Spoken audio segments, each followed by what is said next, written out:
Coming right up on the Van Maren Show, New York Times bestselling author and radio host Eric Metaxas shares with us what he thinks is facing America right now, why he believes Black Lives Matter and Antifa to be Marxist threats to the existence of the United States, and what he thinks is going to happen come November. That's coming right up.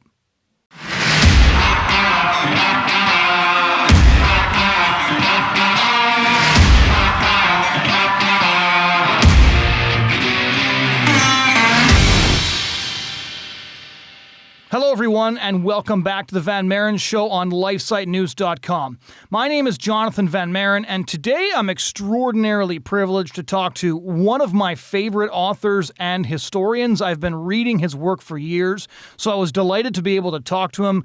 My favorite book that he's written is called Amazing Grace. It's the history of William Wilberforce's campaign to end the slave trade in Great Britain. He's also written the very famous biography of Bonhoeffer.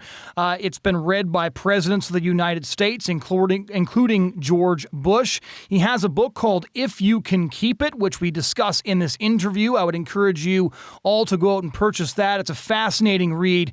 He's a historian. He's a commentator with his own radio show, The Eric Metaxas Show. I've also listened to many of the interviews, which you can find on YouTube. And he was kind enough to join us to discuss what he thinks the future of America looks like, informed by the history of the United States. We are currently in what he believes to be America's third great existential crisis, and he joins me to discuss why that is and what we can do about it.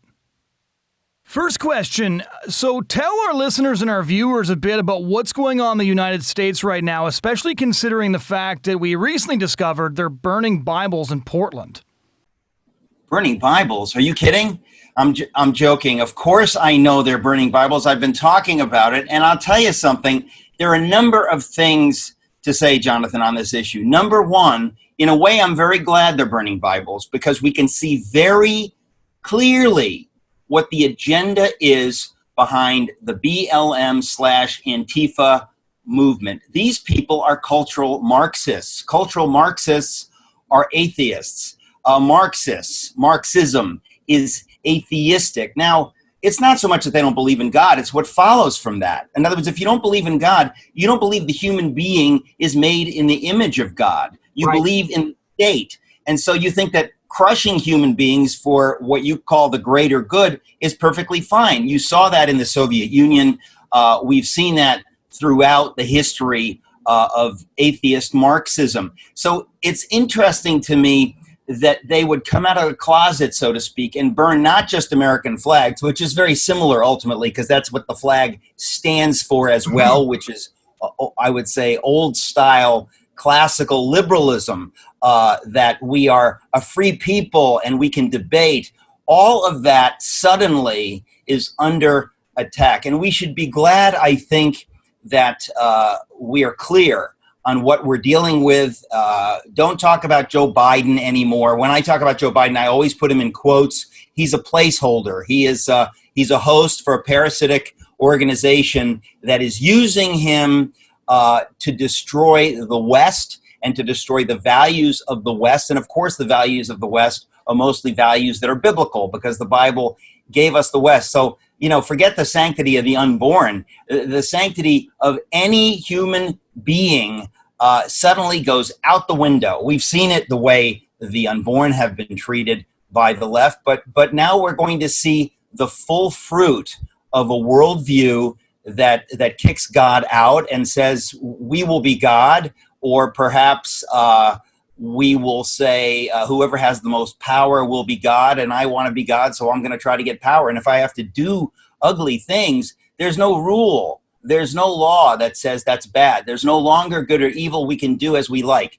That's the brave new world that we will enter if we don't understand what we're facing and if we don't fight it with everything we have, including, obviously, prayer. So maybe you can help us understand why they're coming out into the open like this. Because as recently as last week, you had Joe Biden's campaign reaffirming his Catholic credentials. You had the Lincoln Project saying he attends regular church services. So they're still doing this old Democratic Cuomo-Kennedy thing of trying to claim you can have it both ways. And then you have the protesters who are saying, no, to hell with all of that. We're burning Bibles on the streets. And there seems to be a real disparity between the sort of typical Democratic line where they're trying not to alienate Christians and pro-lifers, and then these folks on the street who we all know who they're going to vote for, but they're just coming right out of the closet with it. Well, they're on the same team. And so let me simply say one of these things is a diversion tactic. I mean, look, there are centrist Democrats that are gullible enough to actually somehow think that it's possible to go back to whatever the Democratic Party was. That ship sailed 1,000 years ago. They are in a brave new world. People like Pelosi and others would like to think that they can have some influence, but that's like, von Papen or others in Germany in the 30s who thought that they could control Hitler. He will control you, make no mistake. The ruthless atheist cultural Marxists and National Socialists, as they were dubbed in Germany, whether it's Soviet Union-style Bolshevism or whether it's Nazi-style totalitarianism, it really is the same thing. They ultimately totally disagree with the Bible, with the views of the Bible, and they are set on wiping it out. But again, you put yourself in the shoes of a Pelosi or somebody in that world, they don't know what to do. They're hanging on for dear life. It's like hanging on to a truck, by the tailpipe, and you go 90 miles down the road.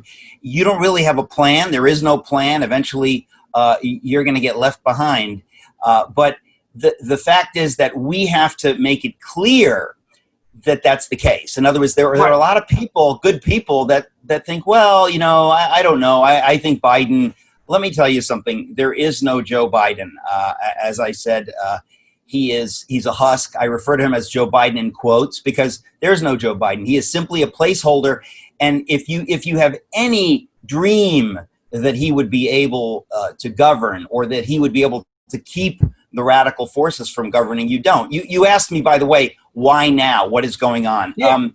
My book, If You Can Keep It. I wrote a book called If You Can Keep It, The Forgotten Promise of American Liberty. And it's because I was ignorant. I realized that I didn't really understand the link between faith and freedom, the link between the Bible and virtue, and the freedoms that come out of it that gave us the United States of America and a mostly free West. When I finally got that, I understood what Benjamin Franklin meant when he was leaving the Constitutional Convention in 1787. And a woman asked him, Dr. Franklin, what have you given us? What is this Constitution? Have you given us a monarchy or a republic? No one had ever governed themselves in the history of the world. We forget. No one in the history of the world had ever really governed themselves. So it was quite possible that in the Constitutional Convention, they couldn't figure it out. They couldn't get an agreement, any kind of compromise, and that they would have said, well, we'll have some kind of a soft monarchy. It'll be better than the tyrannous King George III, But the fact is, no one knew whether it was possible to have real liberty on the American model that we take for granted today. And so Franklin says, a republic, madam, he tells her, we've given you a republic if you can keep it. In other words, if you, the people, will continue to be virtuous, if you will bolster robust expressions of faith, you don't need to be a Christian yourself, but you need to understand that the virtue and the faith that have made all of this possible will continue to keep it possible. And if it goes away, people cease to govern themselves. If you don't answer to a higher authority, which is to say God or whoever your higher authority is, right? Then why would you be virtuous? You wouldn't. Right. You'd be absolutely self-centered. Franklin knew that if the people in a free society who were not being forced to go to church, they were not being forced to believe anything, but if they did not have robust expressions of faith, if the government tried to mess with that, the whole thing goes kablooey.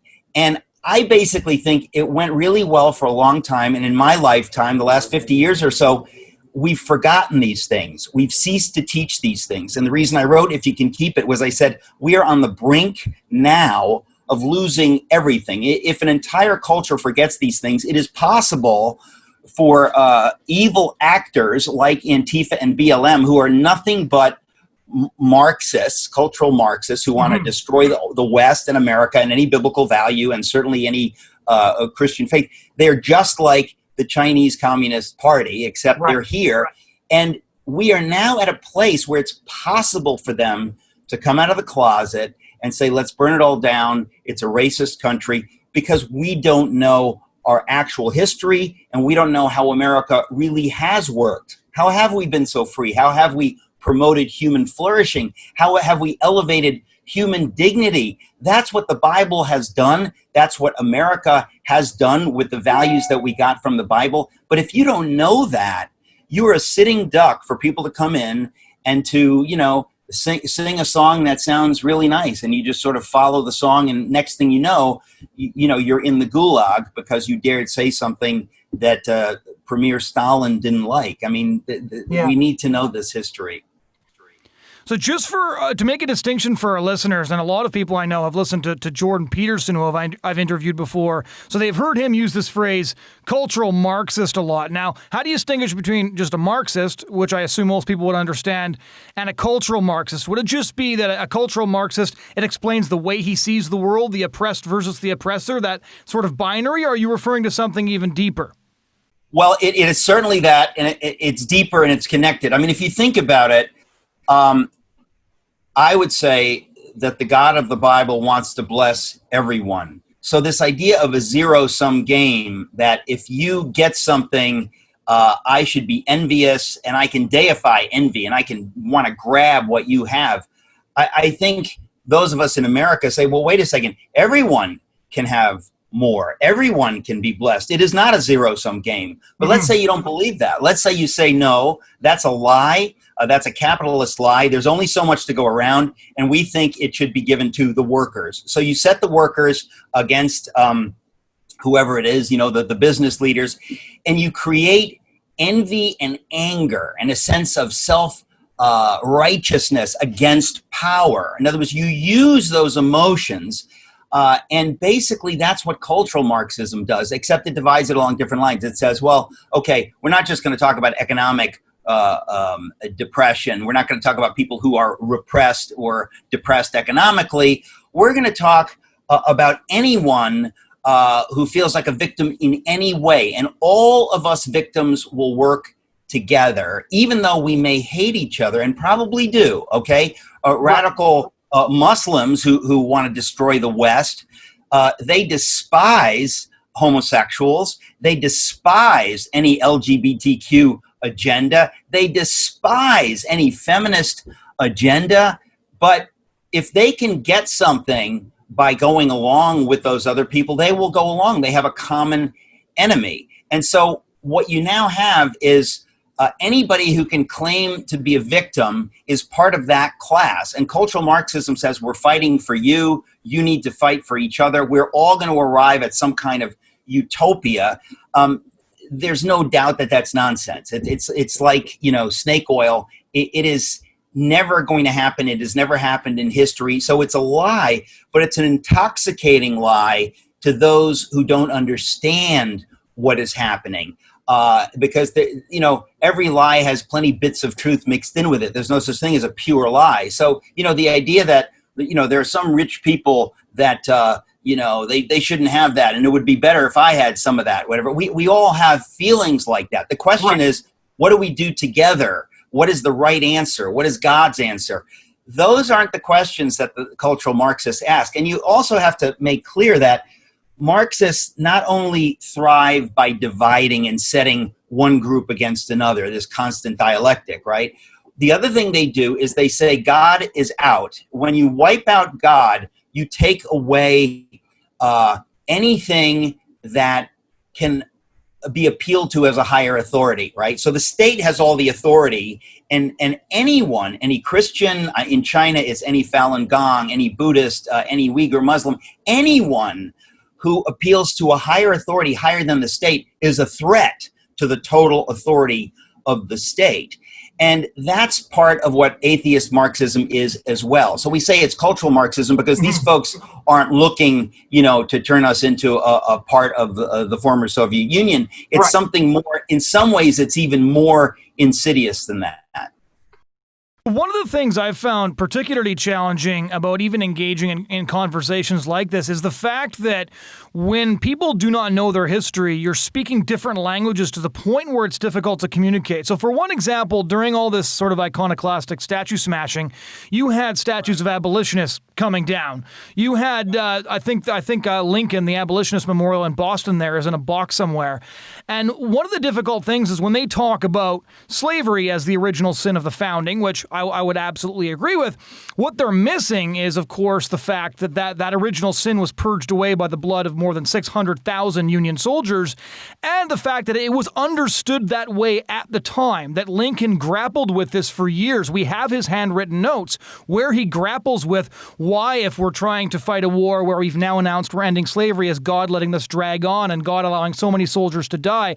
And then he does his second inaugural address, the greatest political sermon ever preached, which should be read by everybody at least once a month, where he essentially says, paraphrasing, that if God will demand a drop of blood drawn by the sword for every drop of blood drawn by the lash, we must say the judgments of the Lord are good and righteous altogether.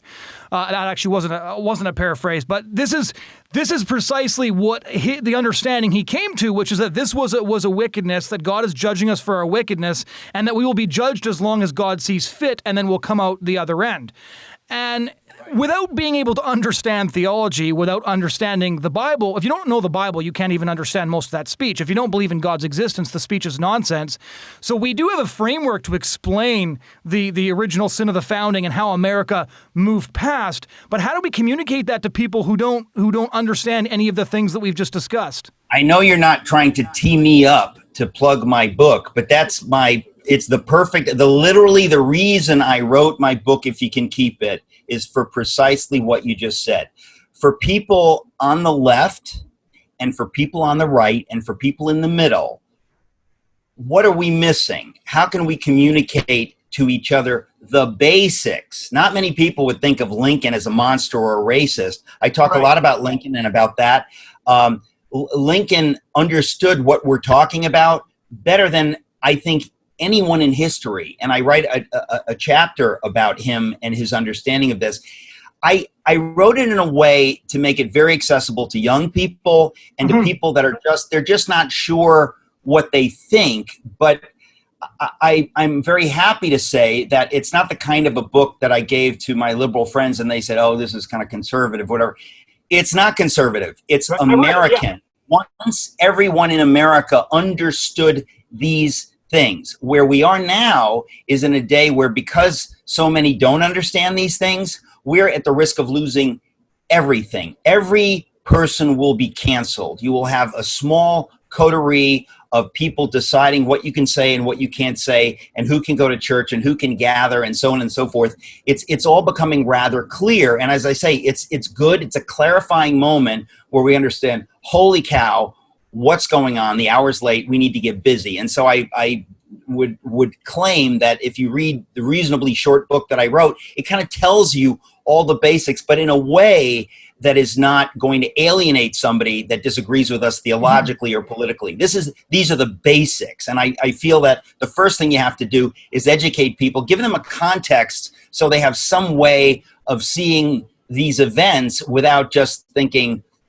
whatever somebody said to them 10 minutes ago. Yeah, I would say that your book was basically a historically informed civics lesson, but not at all polarizing whatsoever. One of the things I wanted to ask you as well, in terms of how we see our history, is it seems like even if you're progressive, history should be moving in one direction. And by that standard, America's done pretty well, because you have the Constitution, which is aspirational, but then you have the slow accumulation of rights by those who were owed those rights by the Constitution, but were denied them by various systems of injustice. So you have, women getting the right to vote. You have Jim Crow coming down through the work of King and the anti-segregation movement. Of course, we already discussed slavery. So things are moving in the right direction. People who are being denied rights unjustly can appeal to the Constitution to get them. Theoretically, but then you get to a point where somebody is demanding certain rights for the trans groups or whatever, and you bump up against other things in the Constitution. So in other words, it doesn't all just kind of slide in one direction. We've come to a place, listen, tons of Black Americans are furious that a lot of the things that are going on are being compared to what they went through Yes. in civil rights and in Jim Crow and slavery. They're saying, wait a second, that's nonsense. That's baloney. You cannot make that comparison. And I think that part of what is happening, what's going to make this election interesting, is I think that millions of Black Americans have woken up to the fact that the Democratic Party has, in fact, taken them for granted, has not helped them, has allowed inner cities to go to hell. So if you believe Black Lives Matter, now the organization is a wicked Marxist organization, but if you actually believe that the urban poor need to be helped, you know that the Democrats not only never did it, but after 50 years, they've actually made things worse. And so I really do believe that part of what's going to happen is you have this progressive idea, right, that we're always progressing in the same direction. It has bumped up against a brick wall. And I think that many African Americans in particular are the ones to say, excuse me, we're not on this train, to go over the cliff with you guys. We don't believe, we have a biblical view of sexuality. Most Black Americans are Christians. They're socially conservative. And I think that many of them are getting angry at the Democrats for having really totally taken their vote for granted. And I think, it's an interesting inflection point.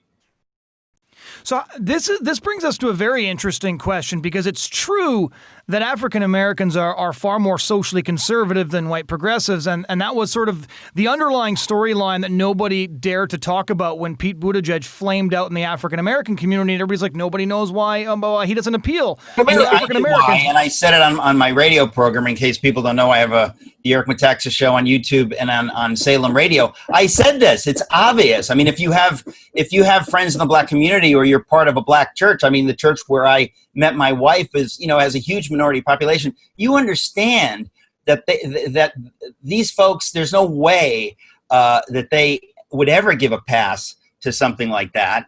And if you think that Romney had a hard time because evangelicals wouldn't vote for a Mormon, well, let me tell you, Pete Buttigieg and others need to be aware of the fact that Blacks don't vote the way you tell them to anymore. I think that day has gone. I wanted to take one slight diversion before we wrap it up on the future of America, just because my favorite book that you've written is the Wilberforce book. It's, I think, the most beautifully written biography of Wilberforce, and I actually work for a pro-life organization. We use it as mandatory reading for our internship every year.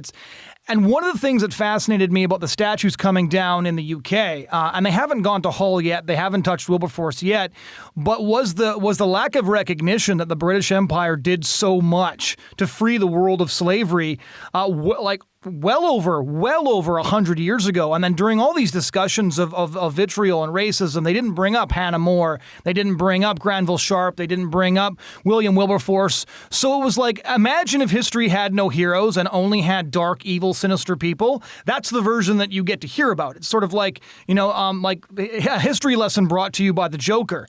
How do you start to teach people about their history through the lens of the people that we can aspire to? Because villains are boring. There's many of them, more of them than there are heroes. But that doesn't mean we don't have the heroes we need. I don't know if you really are teeing me up to talk about my new book, but I wrote a book called 7 Men. I wrote a book called 7 Women, and I have a new book out called 7 More Men and 7 More Women to come out next year. That's the whole point. I finally figured out that we have ceased to put forward heroes like this, usually heroes of the faith, who because of their faith did the kind of things that almost everyone would admire. It was Wilberforce who was born again. He was just the classic agnostic, Enlightenment French deist mocker of the Methodists and of the serious Christians. And when he had this experience and became a real Christian, he knew immediately that he had to engage in the civil rights issue of his day, which was this monstrous evil thing called the slave trade. And we need to know that history. We need to know how many people, because of their faith, Bonhoeffer again, because of their faith, stood up for people who looked different than they did. Bonhoeffer stood up for the Jews because he was a Christian.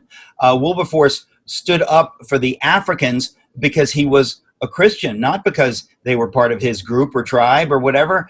And I think that teaching this kind of history, we used to do that in America. Because we've ceased doing it, I've written a lot of these books, and I think that if we don't know these things, it's hopeless. We've got to know these things. We've got to tell young men and women, what does it mean to be a great person? What does it mean to be a good person? What's God's idea of a good person? You're not going to get that from the culture. You're not going to get that from movies, from TV.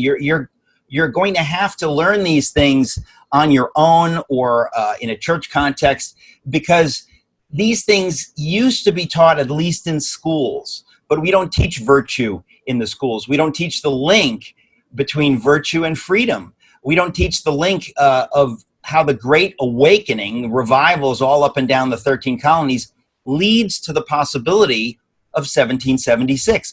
That used to be in textbooks. It's no longer in textbooks. It's remarkable that most people don't know who George Whitefield was. He was this evangelist who woke up half the people in the 13 colonies to something that was not just I'm going to make God my higher authority and I'm going to obey God, so I don't need much of a government. I can govern myself. But also to the idea that if God is everyone's authority, then I don't have to take orders from the king or whatever. They take orders from God. And we can elect people who take their orders from God. And if they don't, we can unelect them. We can get rid of them. This is a radical idea. And George Whitefield, he's in my If You Can Keep It book, but he's also in the book 7 More Men. He was utterly central in this. We would not have the United States of America without him any more than we would without George Washington, who's another figure in my book, 7 Men.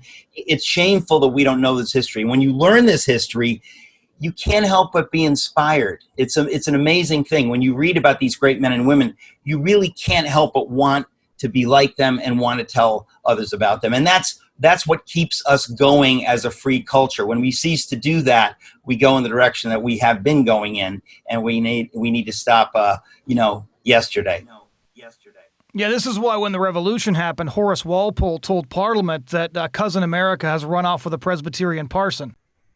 You know something? I'm amazed that I've never heard that. And what makes it even funnier is that Horace Walpole was not exactly a socially conservative figure. He was a literary figure, more along the lines of a Truman Capote or someone, and yet he was a wit and he saw things clearly.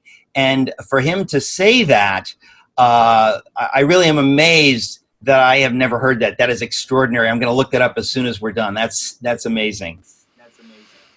So final question to wrap up in the last couple of minutes here. It's August now. Give us your predictions for the next couple of months, although I suspect you're going to give me 2 scenarios. But tell me, what are your predictions? I know you're a radio host, so I know some of them are already on the record, but how do you see this unfold?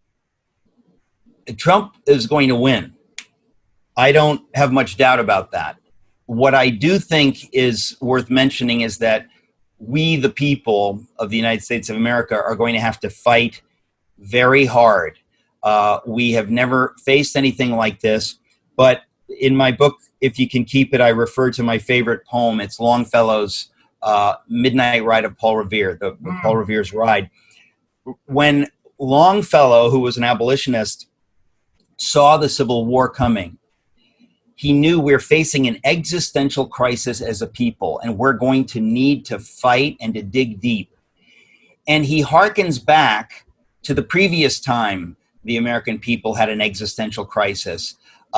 Listen, my children, and you shall hear of the Midnight Ride of Paul Revere on the 18th of April in 75. Hardly a man is now alive who remembers that famous day and year. In his day, there were some alive who remembered what happened in Lexington and Concord, who remembered that battle, and they needed to remind themselves of the history. And so he writes this poem to remind them of the history, because they will need that history now during this next existential crisis for the soul of America. It has been my contention that we are in a third existential crisis for the soul of America, and we need to look back to Paul Revere's Ride and Longfellow's poem. We need to look back to Lincoln. We need to look back to the founders to gird ourselves for what is ahead. And if we do that, as we did in the first and the second existential crises, we will prevail, freedom will prevail, and the whole world will benefit. The people in Hong Kong, some people in China, people all around the world are looking to what happens here because they know that, in Lincoln's words, we're the last best hope of earth. They are rooting for us. And when I say us, I mean those of us who understand what it takes to keep the republic and who are willing to fight. And in many cases, we have given our lives. So I think that this is going to be a hard election, but I do believe Trump will win. Well, Eric, thank you so much for taking the time to join us. We really appreciate it. It's my privilege. Thanks for asking me. Ladies and gentlemen, that was my conversation with New York Times bestselling author Eric Metaxas. Thank you so much for joining us. If you enjoyed this conversation, please do click subscribe. You can go over to lifesitenews.com, check out the podcast button for past episodes. We also have life and family commentary on all relevant issues that you can find there at lifesitenews.com. Once again, thank you for joining us this week, and we do hope you'll join us again next week.